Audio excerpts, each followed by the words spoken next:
around here. The little girl didn't react, still clutching her teddy bear for dear. Left with nothing, she signed the papers, only to be tossed into a ruthless storm. Soaked and penniless, she hit rock bottom, until a life-changing ad appeared. 100,000 month for a live-in nanny. Basic medical experience required. Must be patient and available for long-term God. 5 years as a housewife, all spent caring for Julian's sick nephew. I had 0 real-world work experience, but medical care, that I could do in my sleep. That very night, I tracked down the address. I never expected it would lead me straight into the heart of the Rafferty family. The ruthless. She had no idea she was walking right into the lair of Chicago's deadliest mafia. Her ex tried to belittle her, but he was about to get the shock of his life. The crippled girl stood up and silenced him, while the mafia boss stepped out of the shadows. He pulled her close, his cold smirk radiating pure power. Did the ex really think he could win? She knew her place, but this was her only chance to escape the hell she just left. Her heart was already stone from a loveless marriage. A roof over her head was all she prayed for. Right now, a roof over my head was a blessing. Beats freezing on the streets. I understand. I won't overstep. Finn led me down a massive hallway. The silence in the hall was... The silence was deafening. The mansion felt like a trap. Was she in over her head? Father Cillian Rafferty stood at the door. His brows were mint-tight, eyes dark with worry. This man who breathed money and power was frozen stiff by his daughter's silence. Inside, a pale little girl sat alone on a huge... A broken doll in a golden cage. She refused the world. But Ava wasn't like the others. She was fading away, and 10 nannies had already failed. Ava felt her heart break. Fear vanished. She stepped in, ready to play the game that would change everything. Hello there, Sir Teddy. I'm Ava. I hear I'm the 10th nanny you've had around here. The little girl didn't react, still clutching her teddy bear for dear life. I wasn't embarrassed, I just... She whispered a secret, bypassing the girl's walls with pure imagination. Gossip about puppets and frogs? The room went deadly silent as the boss loomed over her.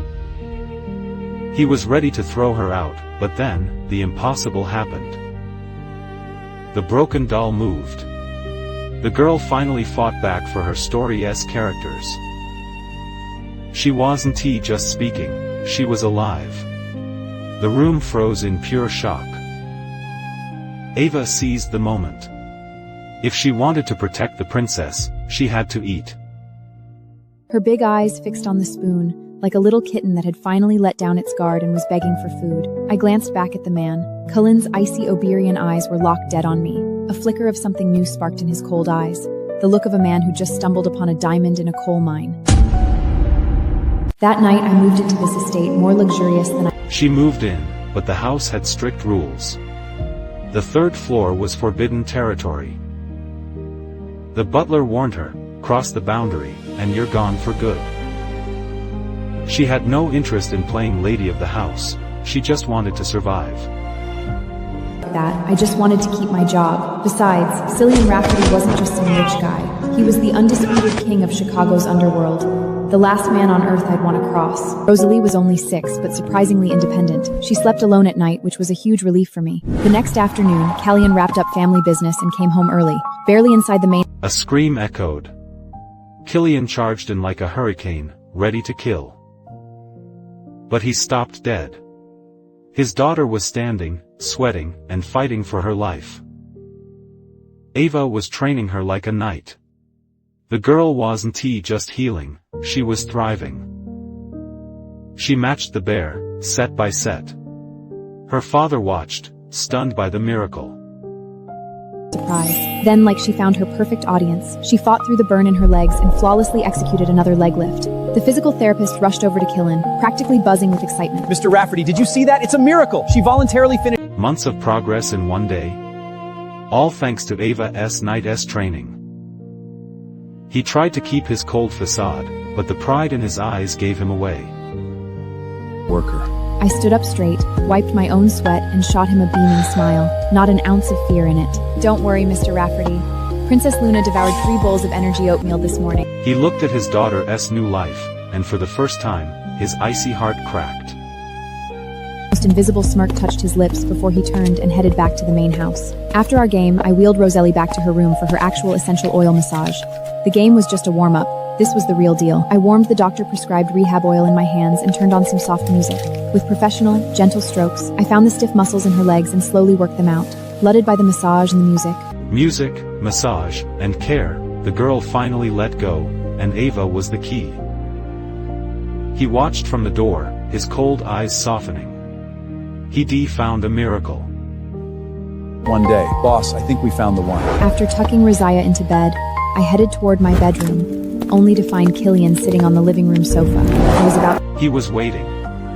It was time for a conversation that would change their lives forever. He wanted the truth. Why was a woman with such skills alone? She bared it all, the exploitation, the cruelty, the life she left behind. Your file says you just got divorced. Why? His family is Wall Street elite. There was no room for a nobody like me. The room got even heavier. I started wondering if I'd said too much. Then, he slid a document across the table. A marriage agreement? He wasn't looking for a wife, he was looking for a mother for his daughter. He couldn't risk the girl losing her sense of security again. She needed a permanent home. It was business, cold, calculated, and perfectly safe for her. Separate assets, no intimacy, and a massive paycheck. Could she say no? Her last marriage cost her everything. But this? This was a lifeline. She was scarred, but the offer was too good to pass up. She agreed. For the girl, for the safety, for the future. Marriage is the most iron-fast legal guarantee. His strictly business attitude actually put my mind at ease. I looked down and read the contract. One glance and my heart nearly stopped. Page 1, complete separation of premarital assets. Page 2, $100,000 a month wired straight to my personal account. Page 3, no marital intimacy required. And the final page, post-divorce security. Will receive an irreversible trust fund of $2 million held in a Swiss bank. The night Julian threw me out, I didn't even have $3 to my name. I thought I'd never willingly sign a document with the word marriage on it again. But now, someone was willing to pay this kind of price for my care. I agree. That night, Killian dropped a heavy ring into my palm. His long, calied fingers brushed against mine, and a jolt of pure electricity shot up my arm. A heavy crest ring, a new identity. She was now the lady of the Rafferty house. This wasn't a cheap installment ring, it was power, and it felt like safety. No ceremony, no love, but everything was different now. A knock at the door, the little princess needed a story. I lifted her onto my bed, let her lean into me, and opened the book. Once upon a time, there was a beautiful princess with wings that could fly. Halfway through, she fell asleep against my chest, her breaths light and shallow like a kitten's. Early the next morning, soft footsteps woke me. I opened my eyes to see Killian at the door, his hair messy, obviously straight out of bed. Morning came, and he saw them together. The look in his eyes said it all. She hadn't slept this soundly in a year. The nightmare was finally ending. He offered more money, but she refused. This wasn't about the cash anymore. She remembered the abuse of her past, and how she survived it all. She was no longer the woman who scrubbed floors for respect. She cared for Rosalie, and the girl was starting to care back. The girl knew the truth, the other women were fake, but Ava was real. Her heart melted. She was finally home. The shadow followed her everywhere, she was no longer alone. Antidepressants. Finn had explicitly warned me. Rosalie couldn't leave the gates. It triggered severe panic attacks. So I tried to negotiate, telling her to wait at home and I'd be right back. Instead, Rosalie death-gripped my hand. She didn't speak, just stared at me with terrified, beautiful eyes. She's afraid you'll leave and never come back. I won't leave you. She moved toward the garage, voluntarily. A miracle was happening right before their eyes. What happens next?